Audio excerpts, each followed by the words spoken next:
Hello guys, this is our presentation on economics project we made on the course Managerial Economics. This is basically discussion on real life examples talking on the economics concepts. This is presented by Group 5 named Team Chita. Here, elasticity will be discussed by Kush. Kush, over to you. So, before discussing elasticity, let's look at what term elastic means in the economics. Elastic is a term used in economics to describe a change in the behavior of buyers and sellers in response to a change in price for goods and services. In other words, we can say that demand elasticity or inelasticity for product is determined by how much demand for product changes as the price increases or decreases. Elasticity is the basis of determining the price of product, not only for the sellers, but also for government as well as private sectors. Products having elastic demand may be sold at lower price, while those having inelastic demand may be sold at high prices. Factors having inelastic demand are rewarded more than factors that have relatively elastic demand. Goods having relatively elastic demand are taxed less than those which have relatively inelastic demand. So let's look at a real life example of elastic. So typically goods that are elastic are either unnecessary goods or services for which competitors offer readily available substitute goods and services. The best example for elastic good we can see is the airline industry. The airline industry is one of the oldest industry which has been categorized into both elastic as well as inelastic on the basis of its consumer. If one airline decides to increase the price of its fares, consumers can use another airline, and the airline that increases its fare will see a decrease in the demand for its services. As I told earlier, airline industry is an example for both elastic and inelastic. So on the basis of customers which travel, the airline industry can be distributed into two categories: leisure travelers, business travelers. Leisure travelers will be affected by the amount of travel they do based on the demand increase or decrease. They will also be affected by the prices and the demand of the airline. So hence, for leisure traveler, we can say that elastic demands exist in the airline industry. Now let's look at an inelastic factor of the airline industries. The airline industry is a highly unstable industry because it is highly dependent upon the current market situation, the current stocks, and other factors like petroleum and fuel price. As shown in the previous slide, we can divide the airline industry on the basis of consumers. The business traveler would apply to an inelastic demand for the airline industry. This is because by demand increase or decrease, as well as the price increase or decrease, which has a very little effect on the buying power of the business person. The business traveler experiences an inelastic demand due to the quantity of services demanded and not the quality. In other words, this travel is seen as a necessary business tool, not affected by the price changes in the demand curve. So hence, we can say that inelastic demand exists for the business travel. Now let's look at another real-life example of Air India. In 2016, when Air India decided to increase its domestic ticket cost to meet the revenue decline and the competition which was being faced from other private airlines like Jet Airways and Kingfisher, it has to be noted that in 2016, Jet Airways started a mini domain of its airline industry, which would only support leisure travelers, or we can say domestic airlines. Once the Air India increased its domestic fares, the demand saw a steep decline because Air India was mainly used by the pleasure travelers due to the fact that the Air India was a government-managed airline, as well as some of the people were able to subsidize the ticket cost. Thus, as you can see in the graph, when Air India moved its price from P1 to P2, the quantity, or we can say the revenue, moved from Q1 to Q2, which is a steep decline in the demand. So after seeing this fact, Air India decided to move its focus from domestic to international flights. Just because while traveling internationally, most of the Indians prefer Air India, just because of the services and the quality of services offered. Next, over to Piyush, who will explain about income elasticity. So extending elasticity, here comes income elasticity. Income elasticity is just change in demand with respect to change in income. So there are mainly 5 types of income elasticity discussed in industry, named high, unitary, low, zero, and negative. These are named only on the basis of value of income elasticity. So broadly discussing the types of goods segregated based on income elasticity. If income elasticity comes out to be negative, we name them as inferior goods, and for positive, we name them as normal goods. Negative income elasticity shows us that on increase in income, the demand for inferior goods decreases. Whereas at place of normal goods, with increase in income elasticity, with increase in income, there is increase in demand of normal goods. Normal goods is further divided on the basis of value of income elasticity, whether greater than 1 or less than 1. Less than 1, the goods lie in necessity goods. That is, when income is increased too much, the demand for necessity goods remain nearly same, shows a bit of increase, but not too much. Whereas for luxury goods, if income increases too much, then the demand increases very much than that of income elasticity. So talking on some examples for normal goods, firstly discussing necessity. So service that comes under necessity is, among other examples, haircut. A basic haircut is a necessity for peoples in today's society. So basically, price of basic haircut do not really affect our mindset of having a haircut. Now talking on a good for necessity, staple foods like bread and egg, which are having much role in our daily diets, do not basically proportionally related to income, whether low or high, the demand remains nearly same. Now coming to luxury. So services under luxury can be time spent at nightclub and the recreation nightclubs give. So when income increases, generally people tend to spend more time at nightclubs, whereas when income is less, people find other ways of their recreation at place of nightclubs Talking on goods, collection of antique things or other collectibles. This is a hobby people generally have when they have high income. In place when they have low income, they generally don't are not able to follow this hobby. Now coming to inferior goods. Inferior goods services under inferior goods can be transportation via bus. Generally, people commute from one place to another via bus only when they are either having a job on daily basis. They have to commute, or when they are traveling from one place to another on economic mode. So it can be seen as when income rises, people generally tends to commute from one place to another via car, trains, or flights. Uh, Goods under inferior goods can be cheap alcohols like branding, some of them original choice or old tavern. When income of people increases, people generally shift from these brands to high quality brands. Now talking on some features, that is inferior goods from for some, luxury for some, and necessity for some. The example can be cylinder. For rural areas, cylinder is a kind of luxury because as when they have available money, they use cylinder. But they are when they are exhaustive of money in situations like drought, they generally shift to some other means like wood or something else. And whereas in urban place, cylinder is like a necessity as they are not available with other means for cooking. Also, the importance of income elasticity can be talked on the basis of helping nature of it to decide what goods to cut on and what not at times of recession, and how to react when your income is increased. So now handing over to Aryan, he will be discussing opportunity cost. Now we will discussing another microeconomic concept, which is opportunity cost, which is actually the value of next best alternative and decision is made.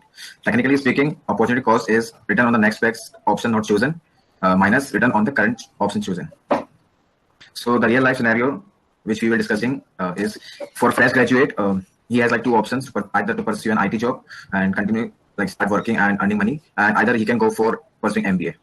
So according to the study, an average Indian BTech IT job holder earns around 6.9 lakhs per annum, and the same person, if he goes for MBA, which is like 2 years in India, so his average annual income rise up to 14.8 lakhs per annum, and the fees for like top institute of India is around 10.23 lakhs for MBA. Use next slide. So here are some assumptions which I have taken in this analysis of the scenario. First is like we comparing both the opportunity cost in period of 5 years, and we have assumed like there is no incentive in jobs, and the return is in form of income per annum only, and considering the average cost of MBA would be taking out average around 13.7 lakhs. So first we will calculate opportunity cost for the student who is pursuing IT job after the BTech. So as I have already stated, the average annual income of both the scenarios. So opportunity cost of this person would be the difference between what an MBA student is earning and what the IT job student would be earning, which is around 7.9 lakhs per annum. And considering for only 2 years, it would be around 15.8 lakhs. Now we are calculating opportunity cost for the MBA person. Since for 2 years he would only be studying, so there will be no source of income. So his opportunity cost would be what an IT would be earning for these 2 periods plus the fees which this person who is pursuing MBA would be paying. So which would be which is around 13.7 lakhs plus 6.9 lakhs into 2, which is around 27.5 for 2 years. Now we are calculating opportunity cost for the IT student for at the end of 5 years. It would be same, just we will multiply 7.9 lakhs into 5, which is around 39.5. Discussing opportunity cost for the MBA student. So after at the end of 2 years, the opportunity cost for the MBA student would be what is the opportunity cost till like at the end of 2 years is 27.5 lakhs minus the earning of the MBA student, and it would be adding the earning which an IT student would be earning at that point of time, which we have assumed like there is no increase in incentive, so it would be 6.9 lakhs only. So after at end of 5 years, it comes out to be 3.8 lakhs. So it has actually decreased because the MBA student is earning way more than the IT job holder. So now coming to the implication part. So like this scenario has helped the student to choose which career path he wants. Either he for short-term goals, or he can also opt for long-term goals, as we have already seen. So this is how like opportunity cost can be used as an implication. Going to discuss market structure, types of market structure, and their examples. So first type of market structure is perfect competition. Second is monopolistic competition. Third is oligopoly, and fourth is monopoly. So what are the characteristics and determinants of market structure? Market structure mainly depends on the number and relative size of firms, the concentration ratio, the degree of market power in influencing prices, the extent of product differentiation, consumers and producers' knowledge of market conditions, firms' objectives, the existence of barriers to entry and exit. Let's discuss a case of perfect competition market. Have you ever been to a farmer's market? Then you may be knowing that a farmers market has many different farmers selling similar fruits and vegetables. Each farmer charges the same price for fruits and vegetables. The farmers market with its identical goods or prices is a real world example of a market in perfect competition. So how they maximize their profits in perfectly competitive market? Here, firms set marginal revenue equal to marginal cost. MR is the slope of revenue curve, which is also equal to demand curve and price. In the short term, it is possible for economic profits to be positive, zero, or negative. When price is greater than average total cost, the firm is making a profit. When price is less than the average total cost, the firm is making a loss in the market. Over the long run, if the firm in a perfectly competitive market is earning positive economic profits, more firm will enter the market, which will shift the supply curve to the right. As the supply curve shifts to the right, the equilibrium price will go down. As the price goes down, economic profits will decrease until they become zero. When price is less than average total cost, firms are making a loss. Over the long run, if the firms in a perfectly competitive market are earning negative economic profits, more firms will leave the market, which will shift the supply curve left. As the supply curve shifts left, the price will go up. As this price goes up, economic profits will increase until they become zero. In sum, in the long run, companies that are engaged in perfectly competitive market earn zero economic profits. The long run equilibrium point for a perfectly competitive market occurs when the demand curve intersects the marginal cost curve and the minimal point of the average cost curve. Now, let's discuss another case of cosmetic and personal care sector in India. Here is the distribution of market share among different firms in 2016. You can see that no single firm dominate the market. And all the firms have different products and they have their different market prices. Here, firms can relatively freely enter and exit the market. Here, non-price competition in the form of advertising and product innovation is present. Next case is oligopoly market. We are going to discuss Indian telecom industry in it's Indian telecom industry situation in 2014 and 2020. As you can see, there are few firms present in 2020, and all these firms provide homogeneous product. They have difficult entry and exit from the market. Also, they are interdependent on each other in setting strategic prices, output decisions, and marketing efforts. Here you can see that there was no Jio in 2014, so there were a lot of firms who charge high prices. Then Jio entered in market in 2016 and swept the market with its low cost prices for internet data and communication. Now in 2020, there are only 4 dominating firms remaining in market, and the rest of the firms are out of the competition. So the next example and the next case for monopoly is Google search engine market. Like Google dominates on search engine market in India. You can see that Google has 82% market share in India, and there are very few firms in competition who have minimal market share. And Google uses this monopoly in showing ads to generate revenues, and also it sells its other services and products. And many times it makes compulsory to use its services and products. What game theory? So developed by John and Oscar in 1929. This game theory actually deals with decisions when 2 or more rational and intelligent opponents are involved under situations of conflict or competition. So game theory application is actually in economics because economic transactions contain all the 3 components of game theory, which are players, including consumers and productions, payoffs such as gaining more utility in case of consumers or gaining more profit, or more market share or reducing the risk of loss, and finally the strategies such as predicting how consumers or other firms will react to the decision making. Next slide, please. So this is the flowchart where game theory comes into picture in decision making. The next one, please. So let's discuss basic terms of games. So we have players, which answers the question who is interacting. Strategy on what are the options, in what order do they act, which consists of pure strategy and mixed strategy based on players' action. The next is the payoffs, which answers what are the incentives. The next is information, it answers what do they know, what action do they observe before decision making, etc. Finally, the rationality on how do they think. So this is the classification of games in game theory: 2% game, zero sum, non-zero sum, pure strategy, mixed strategy. Next slide. So some of the example applications of game theory, we'll discuss those. So generally the examples are zero-sum games, prisoner's dilemma, non-deterministic strategic moves, mix or strategic one, bargaining, concealing and revealing information, etc.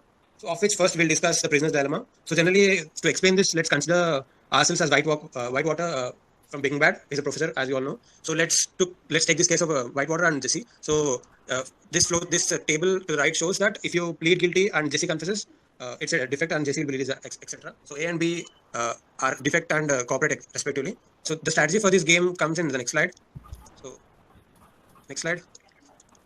So the strategy for this game is maximax. So what happens here is player attempts to earn the maximum possible benefit available. So even if it is highly unfavorable. So this strategy is also called as best of best, and it is often seen as naive and overly optimistic also. So in the case before, the best payoff B from confessing is 0 with 89, and best payoff is 8 years with 89. So the best of the best is to confess.